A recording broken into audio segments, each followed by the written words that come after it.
Hello, and welcome to another episode of Politics at the Crossroads, the podcast that sits at the intersection of politics and Christian faith. In this edition, I had the great pleasure of sitting down to speak with Tim Farron. Tim is the Liberal Democrat MP for Westmoreland and Lonsdale in Cumbria, and was leader of the Liberal Democrats between 2015 and 2017. Tim is the author of A Better Ambition, Confessions of a Faithful Liberal, published by SPCK in 2019. In our conversation, Tim spoke to me about the need for greater humility among liberals across the Western world, about the Christian roots of liberalism and the Liberal Party in the UK, and about the need to disagree well.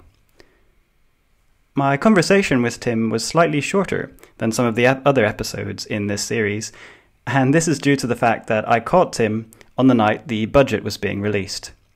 So my thanks to Tim for generously offering his time on a very busy evening.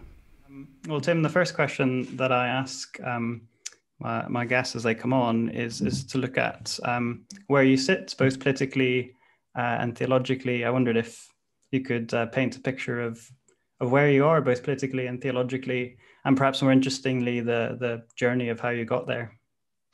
Okay, well, I mean, not as connected as you might imagine. So my politics, I'm a member of the Liberal Democrats. I joined the Liberals as we were then when I was 16, which is 1986.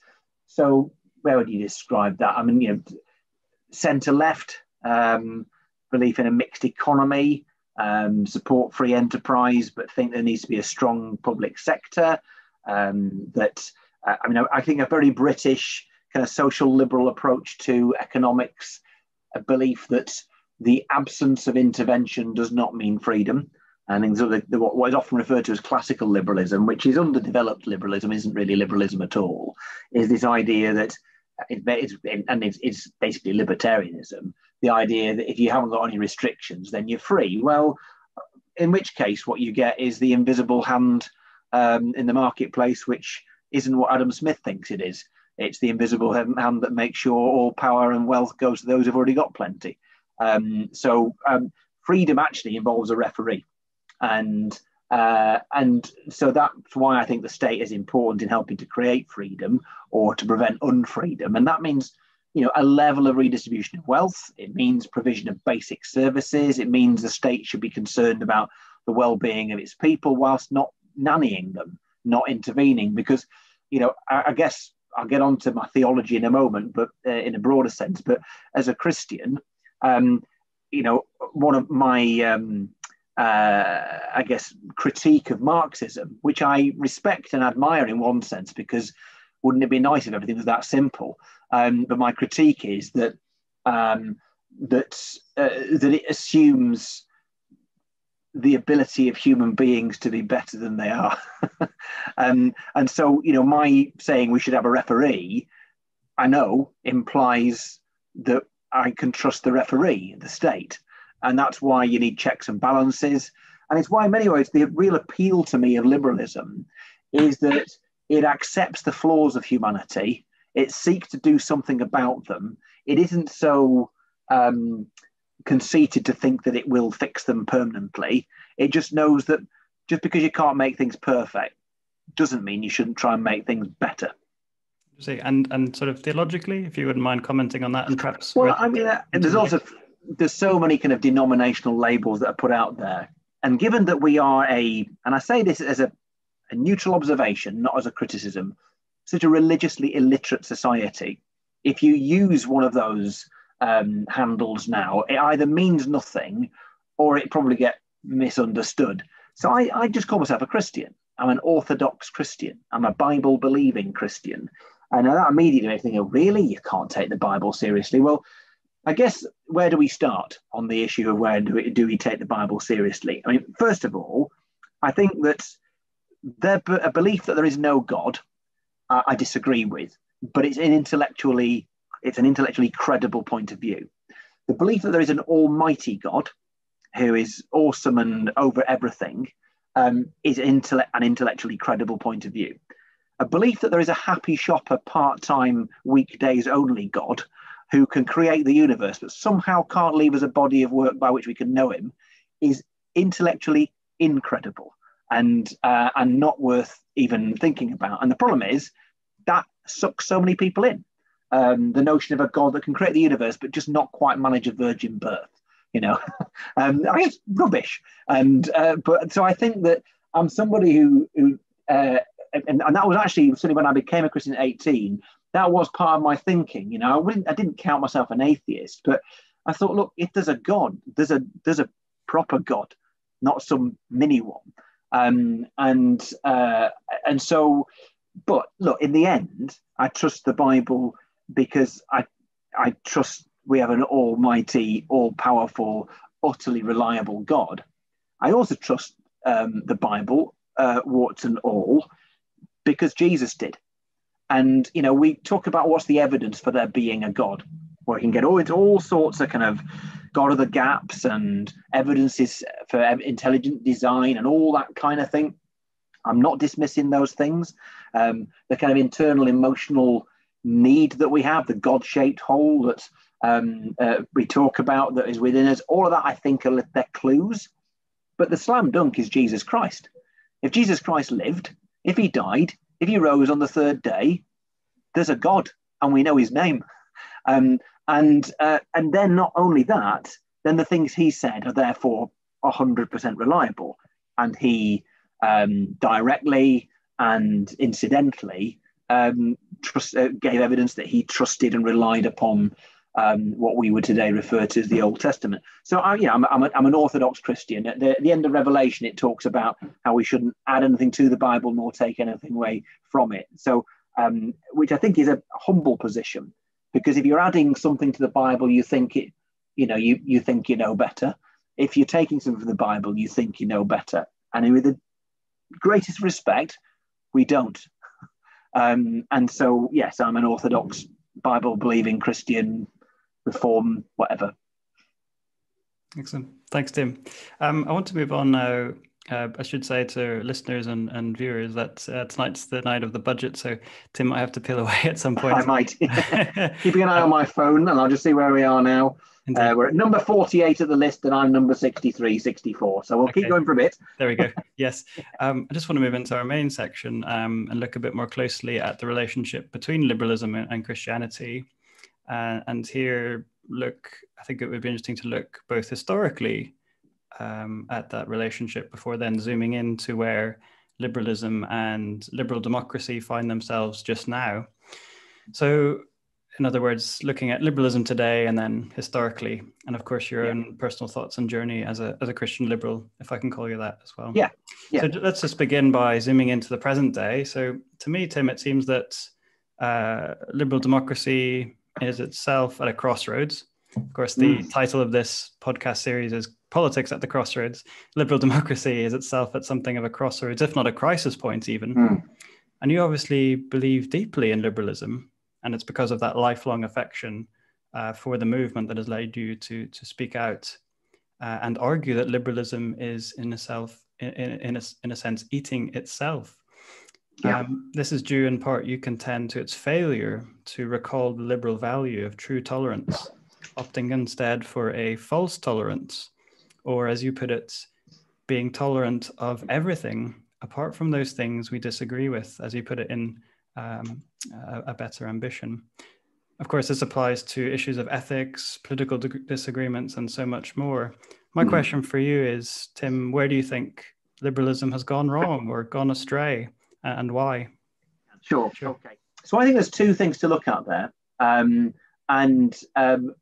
The first is, not everybody who calls himself a liberal is. The essence of liberalism has always been to seek to be skeptical about the motives of everybody who holds or aspires to hold power, including ourselves. That's why we think power should be held at the highest level necessary, but the lowest level possible. Devolve. I think we should still be in the EU, but my great criticism of the European Union, and it's why their vaccination program hasn't gone as well as ours, is because there's a desire to hold things centrally. which the UK state does an awful lot of as well. But you want to be always making sure that there are checks and balances, and you should always be on the side of the underdog, and you should always you don't need to defend the rights of those people whose right it is popular to uphold. So Anglicans didn't need any help whatsoever in the late 19th century. Methodists, Catholics, Jewish people, atheists did. And that's where the Liberal Party was born. From they were principally what we would call evangelical Christians today. Certainly Gladstone was, but John Stuart Mill wasn't. He was an agnostic, but he was a liberal, and he saw people in his society marginalised because of what they did or didn't believe, because they were or were not. There was no need, as I say, to defend those in the mainstream and those whose rights were being protected already. Not that we want to do them down, but there was no need for that. I would say any old fascist can defend the rights of people who are like them and who they like. It takes a liberal to fight the corner of those people who say and do things that they don't like. And so I think it's important that we're very careful as liberals and people, and the Liberal Democrats are a party, the Liberal Party in Britain, but that kind of fake liberalism has, riddled its way through all the main parties and much of Western Europe and indeed the States as well, where we stop respecting people and where we have a kind of new religion, if you like, where you have to think this or you are on the outside. And I thought one of the best examples or worst examples, she didn't mean it, but it costed the election, Hillary Clinton in 2016, who referred to some of the supporters of Donald Trump as the basket of deplorables. Now, she meant the Ku Klux Klan people out themselves as being on Trump's side. But I tell you what, every blue overall wearing manufacturing worker in Ohio and everywhere else who didn't subscribe wholly to what we would call, purist liberal values, they heard that she meant them. And if you look like you don't like the people of the country, don't be surprised if they don't vote for you. And that is half the problem, I think, with the left and liberals generally in the West. We have forgotten how to understand people who don't think just like us. And so that is when I say liberalism eating itself, those who call themselves liberal, small l, I think the Liberal Democrats are not as bad as this as many of the liberals in other parties, but those who call themselves liberals, tolerant of everything except the stuff they don't like, in which case you're not a liberal, are you? The other thing I want to say is liberal democracy more broadly, more generally. So if we think of the Western democracies, European or of European descent, former colonies, the Americas, Australasia, and Europe in particular. I'm going to just ape what other people have said. Tom Holland talks about this, and others as well. The sense that liberal democracies are based upon values that we only get principally from the gospel, from Christianity.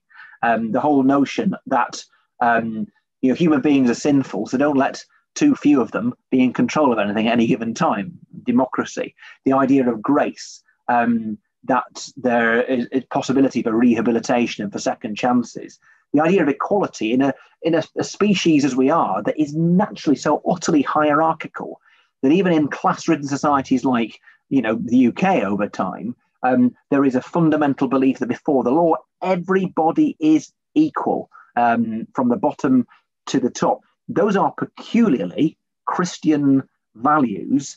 They're not found so often in other cultures, and our liberal democracy is based upon those values. And so I'm just going to observe that as we seek to kind of erase Christianity from our understanding and our public life across the Western world, we undermine, therefore, the values on which we base our institutions and our worldview. Let's not be surprised if our worldview and our infrastructure starts collapsing around us because we've kicked out that which underpinned it in the first place. That anticipates my next question quite well, actually, which is a more positive question, actually, and it's looking at historically the relationship between liberalism and Christianity. And this is something that thought wrote about really beautifully in A Better Ambition. So you talk there about, which you've touched on, the role of nonconformist traditions, Christians, not only Christians, but mainly, and Gladstone among others. I just wondered, and you have touched on this, but I'd love to hear your thoughts on what you think might be recovered from this tradition of Christian liberalism by liberals who are open to looking to their tradition and their past.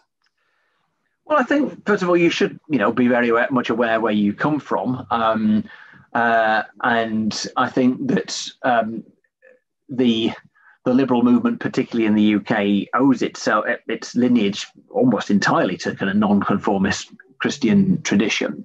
I think we shouldn't. First of all, as a Christian, I don't do any despairing, because why should we panic when we know how this all ends? So every kingdom, every empire, every political movement, however triumphant it may have been at one stage, and maybe for a lengthy period of time, has ended up in rubble. And so will be the ones that we either rejoice in or hate now. So there's no reason for panicking whatsoever from a Christian perspective. From a liberal point of view, I think that we need to, as a party, be clear what we're there for. And you want to be the voice of reason, even if that is a minority standpoint. I've often kind of slightly, cynically said that if history teaches us one thing, it is that if you're in the majority, you should be worried. You're almost certainly wrong. And so we shouldn't seek, of course you want to communicate with everybody, but the fact that everybody doesn't agree with you should never worry us in the slightest. Our job is not to be, awkward in a juvenile sense, but it's just to say it's to be the kid that says the emperor's got no clothes on. And it's to do so reasonably and with grace, and to try to be kind of, and I say this, I'm talking about being a liberal here, as well as being a Christian, is to be salt and light in that society, and to say, look, it's not right that we speak of asylum seekers in this way, for example. It isn't right that we, ban people who have particular political views speaking in a university context. But at the same time, that we shouldn't celebrate people who say hateful things either. It's possible to be somebody who, strongly opposes what somebody thinks, whilst thinking they've got the right to say it. I mean, one of the first things I joined the Liberals at 16, and became a Christian at 18, and I very easily could have dropped out of politics altogether in my first few months at university, having become a Christian. In fact, I had a couple of friends in the Christian Union who really thought I should, but I didn't, and I'm glad I didn't, because I found it to be a way of serving. I mean, particularly latterly, of self-sacrifice, of making a difference, of being a voice for people who are marginalised, and just generally, doing acts of service for the community I'm blessed to serve. But I remember one of the first controversies that happened when I was at university in the Union Society, which I ended up being president of 3 years later at Newcastle. There was a member of the British National Party who was a mature student. He was the ripe old age of 25, 26. But he was a member of the BNP. He was on a history degree. He pretty much kept his head down on campus. But the fact he was a BNP member meant that there was an attempt to exclude him from ever even coming into the building. Now, there's a question about whether or not we should allow him to ever have a meeting in the building, but to come in for a pint and a butty because he's a student at the university, do you ban the guy just because he holds a membership card? And it struck me as no. I detest what this guy stands for. And should he do things that become an incitement to hatred, then he's crossed the line, and we deal with that, because I'm not a libertarian. I am a liberal. But I think that it is for liberals to almost identify the causes which the public haven't quite caught up with yet and lead. And my worry is a little bit, as someone who was at the heart of political correctness in the 80s and believes in it and means it, is that we've got to the stage now where we're kind of following the culture rather than leading it, and liberals used to lead it. You touched on something there that you've also brought up in your Theos annual lecture, and this is on sort of the relationship between liberalism and social cohesion, society. You spoke there very passionately, I thought, and laid down an interesting challenge.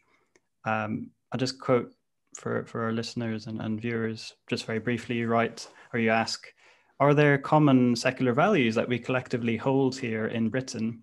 And you answer, no, I don't think so. People talk about shared values today.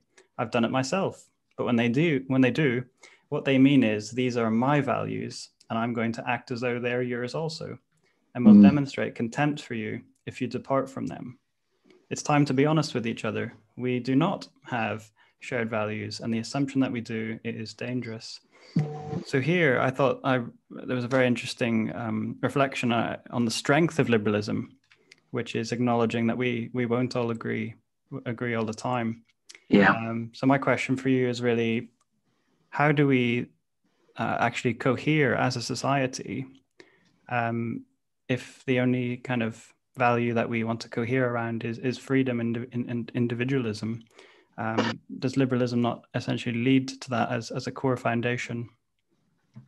So I mean, what I was getting at there was very much the sense that I hear an awful lot and heard quite a lot, and as a party leader said quite a lot about, these are British values. This is the Britain I believe in. And I guess if Brexit teaches us nothing else, and the ongoing issues in Scotland teaches us nothing else, is that I might well believe in that Britain, but other people believe in another Britain. So I think we need to be less condescending and trying to impose those values on others, and realise that actually that a nation's values are always going to be a bit of a hodgepodge of various different things. But one thing which I think is really fundamental, and I think I was probably getting at this because I remember that part of the talk, is that age-old issue about where do values come from, or where does morality come from? A sense of what is right and what is wrong. And occasionally atheists who debate with Christians will mishear us, or maybe to be fair, Christians will sometimes say something quite wrong and imply that atheists have no morals. I don't think that in the slightest. Some of the most moral people I know are people who have no, fixed view of God and may actively believe there isn't one. The question is, where does that morality come from? And I think morality is enduring. It's not situational. It doesn't. What's moral in 1980 doesn't become immoral in 2021, and vice versa. There are some things that are always right and some things that are always wrong. If that's the case, why? And a non-Christian perspective on that can only be one which is completely cold and completely biological and completely without any kind of moral agency whatsoever. We're just born this way. It's just what the neurons tell us. It doesn't.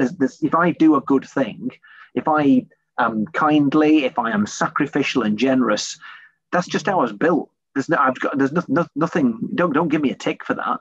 If I'm an absolute scumbag, then that's just don't blame me. But none of us really think that, do we? Even the most arch atheist doesn't think that. In which case, they believe in situational ethics and what's right today that we fight for today. You can't guarantee that tomorrow. Not only that he won't fight for it, but it won't be right tomorrow, maybe, unless there's something enduring. And I think, I say my primary evidence for there being a God is the person of Jesus Christ. But strong secondary evidence is the fact that we all know that there's right and wrong. And so there, in a sense, there is, and there are common values, and they are knitted into us by the God who created us. Very few people will accept that. But I think logically, there's only really the nihilistic option, i.e. this is all pointless, we're just matter, don't give us any credit for the good we've done, don't condemn us for the bad that we do, or there's a God. I think the middle ground doesn't add up. That's interesting. Yeah, I think it's kind of interesting that the sense that there are sort of these universal values that might be things that we, if we don't sort of articulate them in a sense, they're there that and that we might agree with. Well, just as a final question, Tim, and this is one that's inspired by the name of this series, looking at the crossroads of faith and politics in a more positive and constructive fashion. The question here is twofold. First, what do you think your faith tradition, or Christianity more broadly, can learn from your political tradition? And then conversely, what do you think your political tradition can learn from your faith tradition or Christianity generally?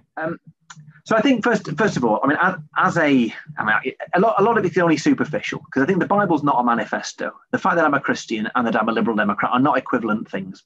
And in, if I'm going to be flippant, like being a Blackburn Rovers fan and being a Christian, they're not equivalent things. And your politics are really important, but they're temporal. Whereas my faith is of eternal significance. So I think it's important just to see them in the right context. So I think a lot of the superficial stuff, you might say, again, I think liberalism can learn from Christianity a sense of utter humility. A sense that being countercultural but gracious about it. In fact, being gracious is part of what makes Christianity countercultural. But to be countercultural and gracious with it is actually a really positive thing. The temptation in democracies, of course, is to always seek to be popular. No, seek to be right, but humble about it. So I think that's a really important message that we can learn. And Christians from liberals, I mean, I think we have, I guess, we both have the danger, temptation to become Pharisaic, to have what we believe and to be like the older brother in the prodigal of the parable of the prodigal son, be the one who's convinced of their own rightness and therefore very sniffy about those who are not. Because one thing you get from being a minority, of course, is a sense of self-righteousness that you're just better than everybody else. You don't win, but what keeps you going is that sense that you're right. And humility is critical, I think. Humility is critical when you want to. So I mean, to everybody who just wanders accidentally into salvation by works, and we need to remember it's all about grace, and we need to be humble about that. And I guess the message likewise to liberals in politics is just to not hold yourself to such, to not think of yourself more highly than you ought, and to not look down on people who don't quite have the elevated faith that you have. Excellent. Thanks, Tim. I think we can call to a close there. Thanks so much for giving me I'm time. Sorry I'm legging it. It's been great, Simeon, and it's a great concept. I really wish you all the best with it, and I hope that's useful to you. And I better go and you get told off if you don't wear a jacket and tie, so I better put a jacket and tie on. All right. Good luck with tonight. Bye, Tim. Thank you very much. Cheers. Bye.